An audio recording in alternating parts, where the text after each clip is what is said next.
오늘 함께 나누실 하나님 말씀은 로마서 12장 15절에서 21절까지입니다. 로마서 12장 15절에서 21절, 저와 여러분이 한 절씩 교대로 읽으시겠습니다. 즐거워하는 자들과 함께 즐거워하고 우는 자들과 함께 울라. 서로 마음을 같이하며 높은 데 마음을 두지 말고 도리어 낮은 데 처하며 스스로 지혜 있는 채 하지 말라. 아무에게도 악을 악으로 갚지 말고 모든 사람 앞에서 선한 일을 도모하라. 할 수 있거든 너희로서는 모든 사람과 더불어 화목하라. 내 사랑하는 자들아, 너희가 친히 원수를 갚지 말고 하나님의 진노하심에 맡기라. 기록되었으되 원수 갚는 것이 내게 있으니 내가 갚으리라고 주께서 말씀하시니라. 내 원수가 줄이거든 먹이고 목마르거든 마시게 하라. 그러함으로 내가 숯불을 그 머리에 쌓아 놓으리라. 함께 읽습니다. 악에게 지지 말고 선으로 악을 이기라. 아멘. 오늘 우리에게 주시는 하나님의 말씀입니다. 오늘까지 저희가 로마서 본문을 묵상하고요, 잠깐 좀 멈추게 됩니다. 다음 주는 완소 예배, 또 그 다음 주는 송구영신 예배, 그리고 1월은 한 달간 새 주제 설교가 이어져서 저희가 한 달 반 정도 로마서 묵상을 나누고 멈추고 2월부터 다시 로마서 13장부터 이어서 묵상하게 됩니다. 이 시간 동안 방학이라고 생각하시고, 예배는 나오셔야 되지만 방학이라고 생각하시면서 로마서 1장부터 12장까지를 한번 좀 개인적으로 좀 묵상해 보시면 하나님께서 주시는 또 새로운 은혜가 있으리라 믿습니다. 주는 나의 피난처 날마다 새롭게라는 기독교 베스트셀러 책을 쓴 네덜란드의 시계 제작자이면서 동시에 작가이신 코리 텐 붐 여사라는 분이 계십니다.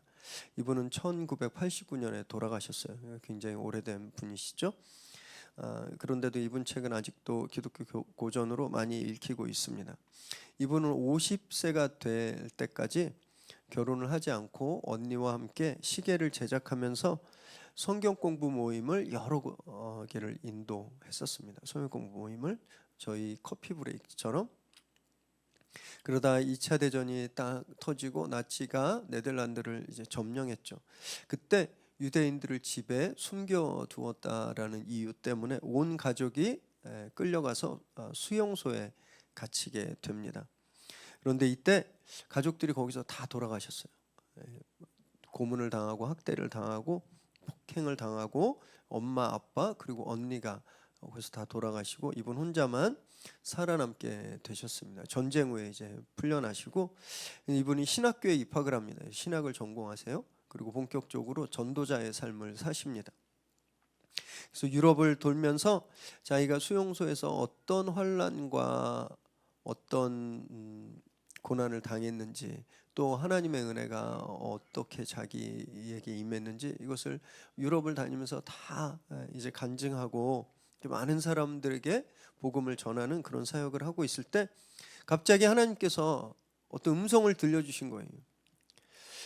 독일이 전범 국가지만 패망해서 그곳에 있는 많은 사람들이 너무너무 아파하고 상처 입고 있으니까 너 독일에 가서 그들에게 복음을 증거해라, 이런 음성을 딱 주셨대요. 그래서 이분이 반발했습니다. 내가 다른 나라는 다 가도 독일만은 안 가겠습니다. 내 엄마, 아빠, 언니를 죽인 그 사람들에게 내가 어떻게 가서 복음을 전할 수 있겠습니까? 저는 못 가겠습니다. 이렇게 거절했다고 해요. 그랬더니 주님이 또 이렇게 말씀하셨답니다. 사랑하는 딸아, 내가 나를 저주한 사람들을 위해서 십자가를 졌잖아.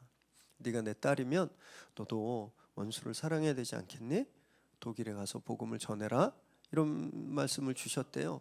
그래서 이 코리 여사님이 동의할 수는 없지만, 여전히 감정적으로는 동의할 수 없지만 그 말씀에 순종했습니다. 그래서 독일에 가서 복음을 전했는데 가는 곳마다 정말 은혜가 막 터져 나오는 거예요. 너무너무 그 메말라 있었던 그 독일 사람들이 코리 여사님의 이렇게 집회를 통해서 은혜를 받고 막 회개하고 부흥이 막 일어나는 겁니다. 그렇게 독일을 다니면서 집회하던 어느 날 집회를 마치고 이제 사람들에게 이렇게 악수하면서 인사하는데 어떤 노신사가 여사에게 다가왔어요. 그리고 이제 악수해달라고 손을 딱 내밀었는데 그 사람의 얼굴을 보는 순간 심장이 딱 멎고 피가 거꾸로 솟구쳤다고 합니다. 왜냐하면 그 사람이 누구였냐면 자기 부모와 언니를 죽게 한 그 수용소의 간수, 그 군인이었던 거예요. 그래서 여사님이 그랬대요. 하나님 지금 이 사람한테 벼락이라도 내리라고. 벼락이라도. 우리 가족은 다 죽었는데 이 사람 멀쩡하게 이렇게 살아있는데 이러면 되겠냐고. 이 사람에게 벼락 내려달라고. 그랬더니 또 주님이 이런 말씀을 주셨대요. 원수를 사랑하라는 그런 말씀을 생각나게 하시고 그를 용서해라 이런 감동을 주셨답니다. 그래서 어떻게 했을까요? 싫다 그랬대요. 못하겠다고. 어떻게 내가 이 사람을 용서할 수 있겠냐고. 나는 못한다. 나는 못하니까 하나님이 하셔라. 그랬더니 성령께서 정말 손을 내밀 수 있는, 악수할 수 있는 힘을 주셨대요. 그래서 손을 내밀었으니까 이제 악수하는데 이게 자기가 내미는 게 아니라 누가 자기 손을 끌어서 악수하게 만드는 그런 것 같았다라는 거예요. 그래서 그 사람의 손을 딱 잡았는데 그래서 이 노신사가 눈물을 흘리면서 이렇게 이야기했대요.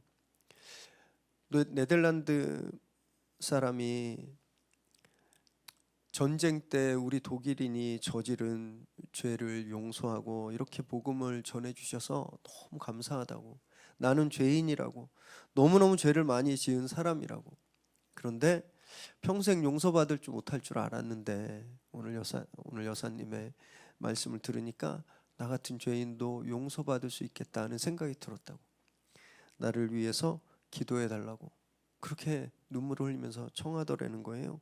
그 순간에 갑자기 여사님 마음에 뜨거운 불이 확 임하고 마음에 가득했던 그 미움과 원한이 순식간에 사라졌대요. 그러면서 깨달았다는 거예요. 여태까지 사역하면서 자기가 원한과 미움을 간직한 채 사역했었다라는 거예요. 자기가. 그런데 그 순간 이것이 없어져서 정말 예수님의 사랑이 무엇인지, 진짜 예수님의 용서가 무엇인지 자기는 그때부터 증거할 수 있었다라고 고백했습니다. 참 놀라운 간증이죠. 여러분, 우리요 원수를 사랑하는 말 너무 잘합니다. 성경에 나오는 말. 교회 안 다니는 사람도 다 알아요. 원수를 사랑하라, 원수를 사랑하라.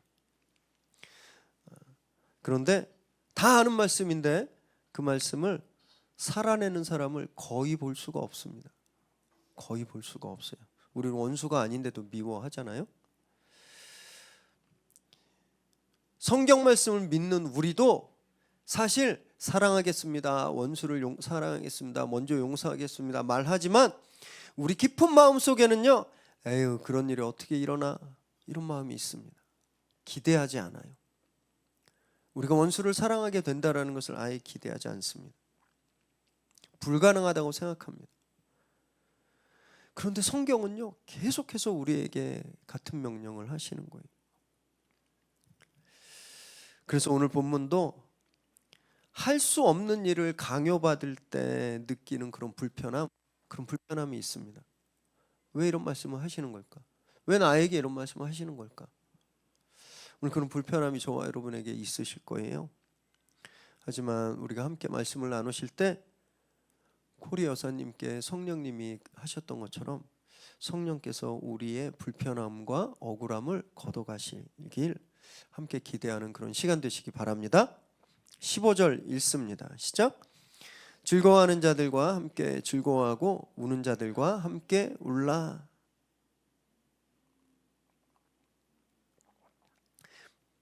바울은 지난주 말씀에 이어서 오늘도요, 크리스찬이 믿는 사람들이 하나님의 예수 그리스도의 몸을 이룬 한 몸을 이룬 이 공동체가 어떻게 살아야 하는지 말씀을 계속하고 계시는데, 기쁨을 함께 나누고 슬픔을 공유해라, 이런 말씀을 하십니다. 되게 쉬운 말씀 같아요. 우린 누가 즐거워하면 같이 막 하하 웃고 또 누가 울면 슬퍼하고 그러니까 진짜 우리는 사람들의 기쁨을 같이 즐거워하고 슬픔을 공유한다 이렇게 착각할 때가 많습니다. 그런데 진짜 보면요, 진짜 다른 사람이 성공해서 막 즐거워할 때 같이 즐거우셨나요? 진짜로? 요만큼이라도 질투나 짜증이나 좀 얄미운 그런 생각 안 해보셨나요? 요즘 인기 있는 서바이벌 밀리터리 예능이 있습니다. 강철 부대라고 가끔 보는데요. 대한민국에서 가장 힘든 특수부대를 나온 사람들이에요. 뭐 해병대, 특수수색대, 뭐 특전대, 특전사, 그다음에 707 막 그리고 옛날에는 베일에 쌓여 있는 HID 막 첩보부대 이 사람들은요 암살이 주 임무입니다. 영화 아저씨 아세요? 아저씨? 거기서 원빈이 막 이런 거 하잖아요. 원빈이 나온 부대로 설정된 그런 베일에 쌓인 부대. 뭐 이런 사람들이 나와서 경쟁하는 거예요. 때로는 힘겨루기도 하고 때로는 모의 전쟁을 치르고 막 어떤 임무를 수행하고 막 이런 거를 팀끼리 붙어서 탈락한 팀은 퇴출당하고 이기는 팀은 이제 계속 올라와서 우승을 차지하는 건데요.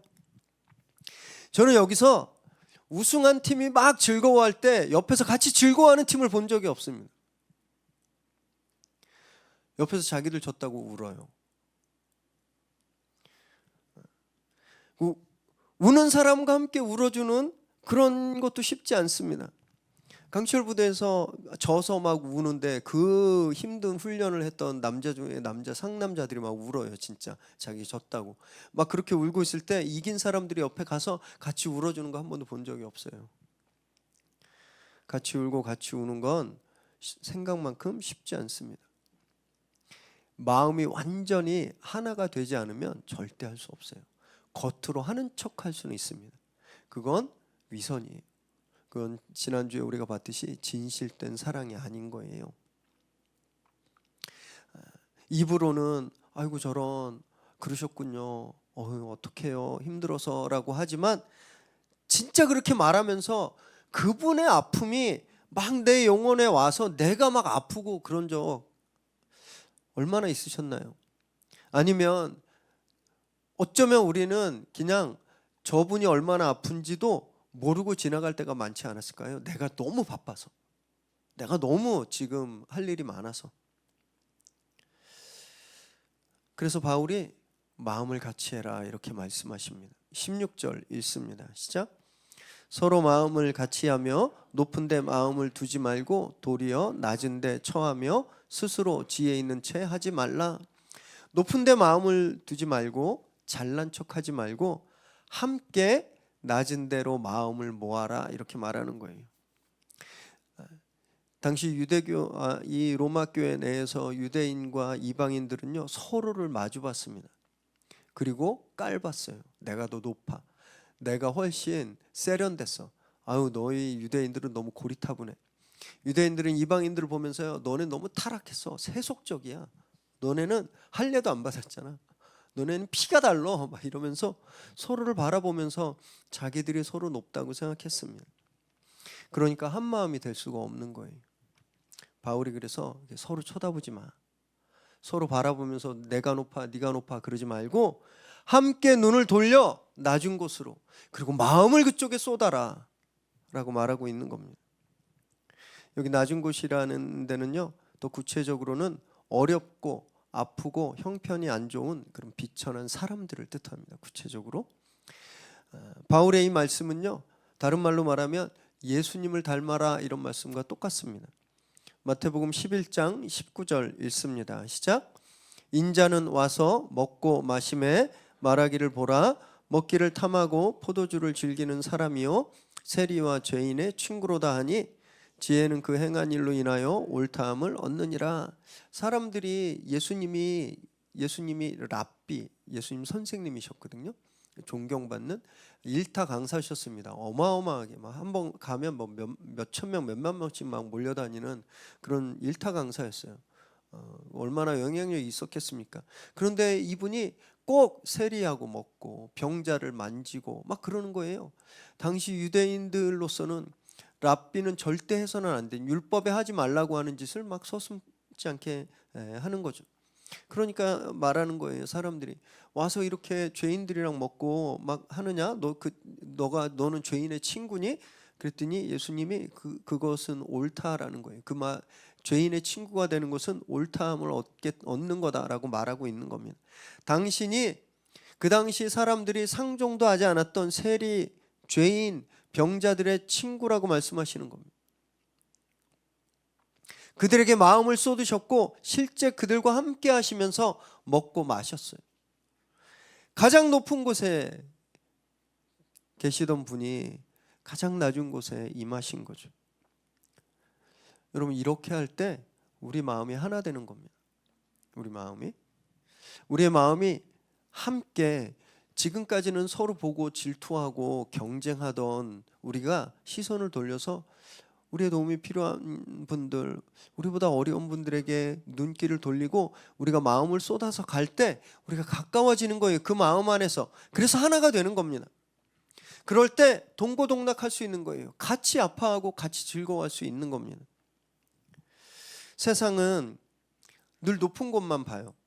주목받는 곳만 좋아해요. 사람들의 환호받는 곳에만 관심이 있어요. 그래서 온통 마음이 어디에 쏠려 있어요? 높은 곳, 성공에 쏠려 있습니다. 그러니까 함께 울지도 않고 함께 웃지도 않는 거예요. 내가 중요하니까. 저희는요, 세상이 보는 것과 다른 것을 봐야 되는 거죠. 그러면 우리가 늘 막 서울역이나 지하철역에 가서 노숙자분들과 매일 같이 생활하고 그래야 될까요? 너무너무 좋지만 꼭 그렇지 않더라도요, 우리 얼마든지 우리 마음을 그분들에게 쏟고 그분들과 함께 할 수 있습니다. 예를 들어서 저희가 장수사진을 섬기잖아요. 저희가 섬기는 그분들은요, 이 성남에서 가장 어려운 분들이세요. 어디 스튜디오나 사진관 가실 수 없는 그런 분들이세요. 근데 우리가 그분들에게 마음을 쏟고 그분들에게 가는 거죠. 그래서 혼자 외롭게 계신 어르신들을 섬길 때 여러분, 우리 마음이 그곳에서 하나가 되는 겁니다. 또 오늘 성탄 박스 가지고 오셨잖아요. 아이들, 어려운 아이들, 힘든 아이들, 우리가 직접 그 아이들을 만날 수는 없지만 우리 마음이 그 박스에 담겨서 그 아이들에게 전해질 때 여러분, 우리가 하나가 될 수 있는 겁니다. 참 신기하죠. 교회를 몇 년을 계속 다녔는데 화해를 못하는 거예요. 계속 안 좋아요. 마음이 같은 곳으로 향하지 않았기 때문에 그렇습니다. 이건요, 제가 전문가잖아요. 예배 전문가. 기도하고 예배 그걸로 해결 안 됩니다. 그걸로. 그래서 저는요, 우리 교회가 너무 좋아요. 제가 지난주에 모교회 엄마 모자입니다. 엄마 교회 수요예배 제가 설교하고 왔는데 마침 이번 달 수요예배 테마가 나눔이었어요. 나눔. 그래서 옳다구나 하고 저희들이 얼마나 잘 나누고 있는지 가서 다 자랑하고 왔습니다. 성도님들이 너무 좋아하셨어요. 제가 진짜 눈물 날 만큼 감동 받았는데요. 저희가 어른들 사역하는 사진도 보여드리고 성탄 박스 사진도 보여드리고 다 소개하면서 진짜 나눠야 된다, 정말 내가 가진 것을 나눠야 된다, 이렇게 설교를 하고 내려와서 막 인사하고 있는데 처음 뵙는 분이셨어요. 나이가 좀 지긋한 어머님, 제 어머님 뻘 되는 분이 제 손을 꽉 잡고 확 가시는데 손에 뭐가 있는 거예요. 5만 원이 딱 아마 그날 가지고 오신 걸 다 주셨나 봐요. 그렇게 현금 주셨거든요. 너무 감동받았습니다.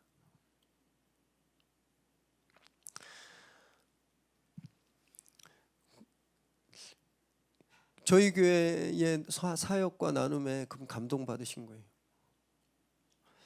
그래서 저는 우리 성도님들이 너무 존경스럽고 자랑스럽습니다. 앞으로도 우리가 함께 마음을 모아서 낮은 자리로 향하는 그런 공동체 이루어가길 정말 바랍니다. 그래서 한 마음이 돼서 진짜 함께 즐거워하고 또 울 때는 함께 우는 그런 저와 여러분 되시기를 바랍니다. 17절 18절 읽습니다. 시작. 아무에게도 악을 악으로 갚지 말고 모든 사람 앞에서 선한 일을 도모하라. 할 수 있거든 너희로서는 모든 사람과 더불어 화목하라. 이어서 바울은요, 우리가 다른 사람들을 어떻게 대해야 되는지, 모든 사람들을 어떻게 대해야 되는지 말하는데, 모든 사람에게 선을 행하라고 말합니다.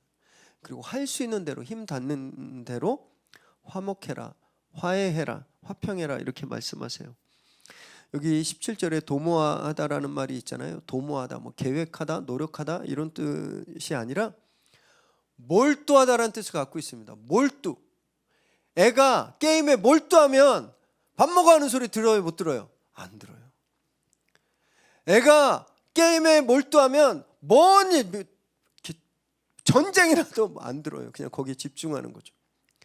그렇게 해야 된다라는 거예요. 우리가 선한 일을 하는데 그냥 하다가 마는 게 아니라 막 딴 데 보고 건성건성 하는 게 아니라 그냥 옆에서 폭탄이 터져도 모를 만큼 밥 먹어 그래도 안 들릴 만큼 집중해서 선한 일을 하라는 거예요. 그런데 누구한테 선한 일을 해야 되는가? 모든 사람입니다.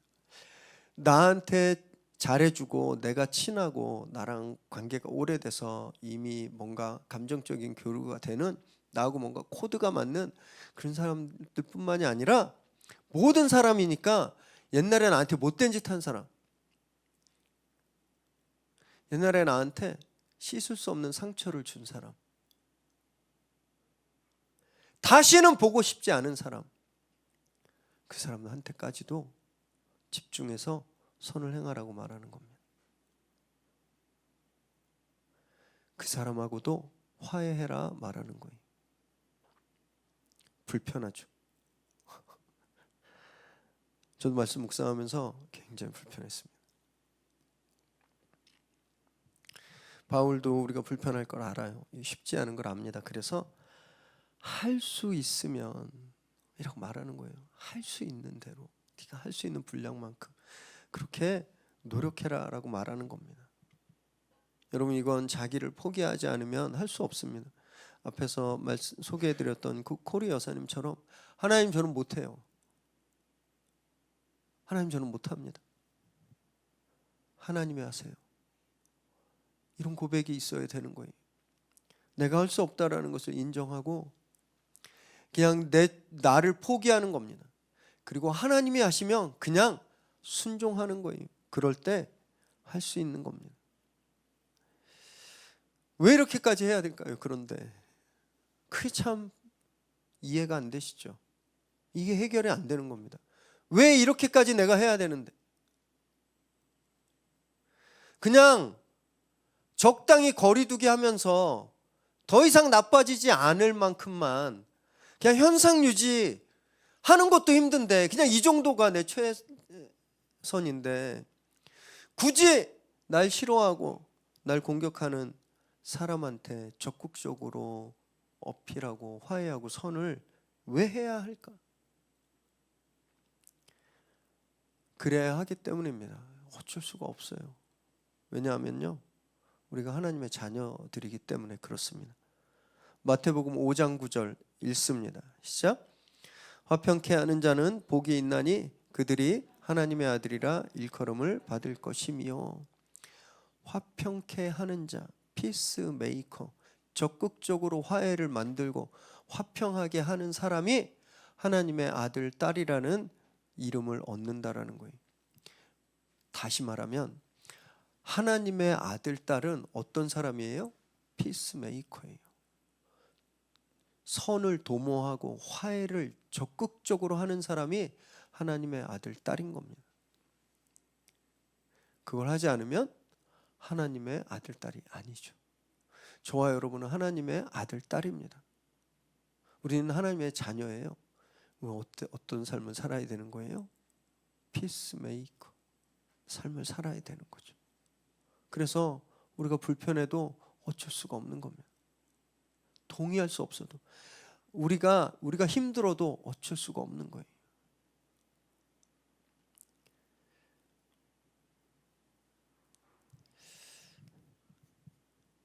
그래서 첫 반응이 되게 중요합니다. 첫 반응.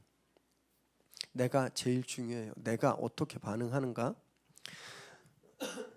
뮤직홀에 가면요, 이렇게 공연장에 가면 이렇게 어쿠스틱 구조물들이 이렇게 있습니다. 크게 두 가지가 있는데요. 생김새는 달라도 하나는 반사판이에요. 딱딱한 물질로 되어 있습니다. 이 반사판의 역할은 음파 진동이 전달되면 그걸 튕겨내는 거예요. 그걸 반사시켜요. 그러면 다른 쪽에 부딪히죠. 그래서 반사되는 겁니다. 그래서 공명을 일으키는 거예요. 이게 반사판의 역할이에요. 흡음판은 정반대입니다. 흡음판은 음파 진동이, 사운드 진동이 오잖아요. 그러면 가둬버려요. 그 안에 품습니다. 안 내보내요. 그럼 다툼은 진동판 같은 거예요. 진동판. 누가 나에게 불쾌한 신호를 쐈어요. 내가 그걸 반사시켜요. 그럼 그걸 받는 사람이 다시 반사시켜요. 그래서 싸움이 일어나는 겁니다. 한번 옛날에 내가 누구와 싸운 일이, 저는 그런 기억이 없지만 누구와 싸운 기억이 있으면 한번 생각해 보세요. 뭐 때문에 싸웠는지는 기억도 안 나실 거예요. 뭐만 있냐면요, 그 사람 나쁜 사람이란 기억만 있을 겁니다. 왜냐하면 그래서 그래요. 처음에 시작은 별거 아니었어요. 그냥 지나가는 말 한마디, 별 신경 안 쓰는. 그게 나한테 탁 왔을 때 내가 그걸 반사시킨 겁니다. 그랬더니 저 사람한테 부딪혀서 그게 더 크게 왔어요. 나한테 부딪혀서 또 크게 갑니다. 그래서 싸움이 일어난 거예요. 그래서 나중에 보면 뭐 때문에 다투고 싸웠는지는 기억이 안 나요. 이것만 기억나요. 왔다 갔다 한 감정만. 이게 다툼의 실체입니다. 근데 만약에요, 저 사람이 나에게 불쾌한 음파를 쐈을 때 흡음판처럼 내가 그걸 싹 가둔다면 어떻게 될까요? 더 이상 공명이 생기지 않죠. 이 다툼 공명이 생기지 않죠. 거기에 더해서 바울이 말하는 것처럼 적극적으로 선한 에너지를 쏴요. 저 사람이 나에게 불쾌한 부정한 음파를 쐈는데 내가 흡음판처럼 그걸 가두고 나는 적극적으로 선한 음파를 쏴요. 그럼 어떻게 될까요? 이제 그때부터는 선한 음파가 공명하는 겁니다. 그게 화평케 하는 거예요.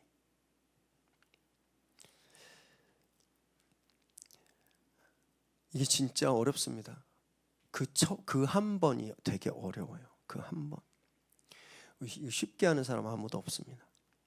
바울도 그걸 너무 잘하는 거예요. 그래서 이렇게 말합니다. 19절 20절 함께 읽습니다. 시작. 내 사랑하는 자들아, 너희가 친히 원수를 갚지 말고 하나님의 진노하심에 맡기라. 기록되었으되 원수 갚는 것이 내게 있으니 내가 갚으리라고 주께서 말씀하시니라. 내 원수가 줄이거든 먹이고 목마르거든 마시게 하라. 그리함으로 내가 숯불을 그 머리에 쌓아 놓으리라. 지금 바울이 이 편지를 읽고 있는 이 로마 교인들이 얼마나 불편할지를 알았습니다. 아니, 내가 저 우상 숭배하던, 그리고 저 새 속에 물든 저 사람들을 내가 안으라고? 할례도 안 받은 사람들을, 이쪽에서는 저 고리타분한 저 라떼 같은 사람들을 안으라고? 답답해서 내가 그걸 어떻게 아나? 막 이런 사람, 이게 너무 힘드니까 바울이 그걸 잘 알아서 내 사랑하는 자들아 라고 말하고 있는 겁니다. 내 사랑하는 자들아, 너희가 보복하려고 그러지 마. 그냥 하나님께 맡겨. 잠언에서 하나님이 원수는 내가 갚는 거다 이렇게 말씀하셨으니까. 그리고 너희는 너를 미워하고 너를 해코지 하는 사람들에게 오히려 줘. 그 사람 배고파하면 밥을 주고 목마르면 물을 줘. 그러면 놀라운 일이 일어나는데 그 사람의 머리에 숯불이 쌓이는 그런 놀라운 일이 일어나게 될 거야 라고 바울이 지금 말하고 있는 거예요. 여기서 맡기다라는 말이 나오잖아요. 하나님께 맡기다. 19절에 이 맡기다란 말은 토테토폰이라는 뜻입니다. 단어예요.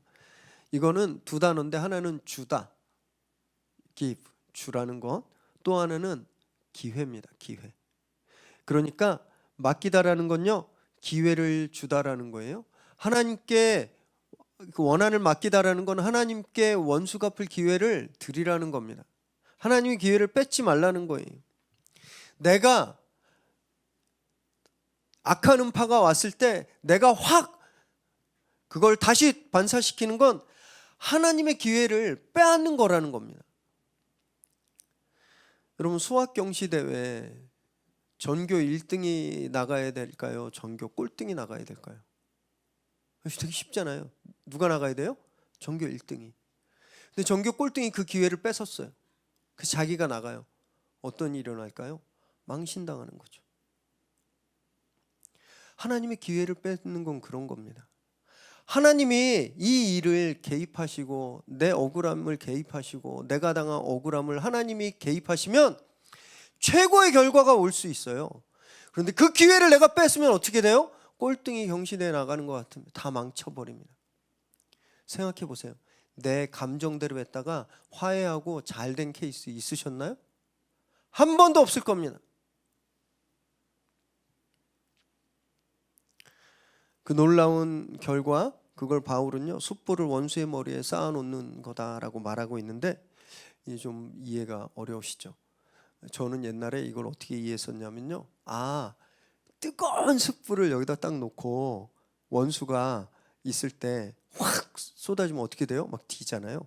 하나님이 그렇게 갚아주시나 보다. 원수 머리에 그냥 확 숯불을 쏟아가지고 아주 속 시원하게 그냥 다 이렇게 지져버리시나 보다. 이렇게 생각했는데 그런 뜻이 아닙니다. 이집트에도 비슷한 종교 의식이 있거든요. 어떤 사람이 죄를 짓고 참회할 때 숯불을 가지고 와서 머리 근처에 놓습니다. 이 숯불은 참회의 의미를 가지고 있어요. 이런 거예요. 원수가 저 사람이 나한테 못된 짓을 했어요. 나쁜 음파를 딱 쐈어요. 근데 내가 그거를 흡수해버리고 선한 음파를 쏴요. 그랬더니 이 사람이 나는 못되게 굴었는데 이 사람이 나한테 선하게 굴지? 자기가 한 짓에 대해서 수치심을 느끼고 얼굴이 빨개지겠죠. 그런 겁니다. 숯불을 머리 근처에 놓으면 열 때문에 얼굴이 벌개지잖아요.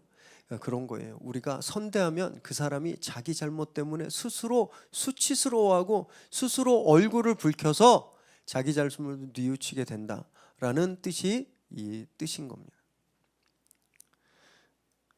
이게 진정한 승리예요.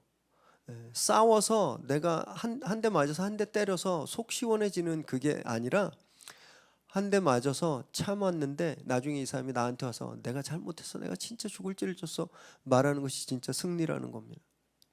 그래서 이렇게 말하는 거예요. 21절 있습니다. 시작. 악에게 지지 말고 선으로 악을 이기라. 우리 한 번 더 읽을까요? 시작. 악에게 지지 말고 선으로 악을 이기라. 이게 이긴다라는 겁니다. 우리는 그게 지는 것 같아요. 한 대 맞고 참으면 바보 같고 지는 것 같죠. 그래서 애들이 우리 교회 엄마 아빠들은 안 그런데 딴 데 가면 애들이 학교에서 맞고 오면 이 바보야 너도 한 대 때려야지 이렇게 이야기하잖아요. 그래야 이긴다고 생각합니다. 뺏기면 뺏어 와야 된다고 생각해요. 그게 이기는 겁니다. 뺏기면 지는 거라고 생각하잖아요. 근데 성경은 그것이 이기는 거다라고 말하고 있는 겁니다. 여기서 바울이 지지 말라, 이기라, 이 단어는 전투 용어입니다. 전쟁에서 쓰는 거예요. 그러니까 전쟁은 어떻게 해요? 이기면 살고 지면 죽잖아요. 목숨 걸고 죽을 각오로 이렇게 하라는 거예요. 죽을 각오로 선을 행하라는 겁니다. 선으로 악을 이기라는 겁니다. 안 그러면 우리가 죽는다라는 생각으로 그렇게 해야 된다라는 거예요. 똑같은 방법으로는 절대 이길 수 없습니다. 부부 사이에 또 연인 사이에 진짜 똑같이 대접받으려고 하나를 손해 보면 똑같이 억울해서 막 기어코 그걸 막 달려들고, 그래서 내가 손해 보는 걸 진짜 못 참고, 그런 관계가 어떻게 되겠습니까? 그런 관계가 그렇게 해서 내가 이기면, 사귀는 사이에서 이 사람이 나한테 뭐 실수를 하거나 잘못했을 때 내가 똑같이 보복해서 내가 그 사람을 이기면 그게 진짜 이기는 겁니까?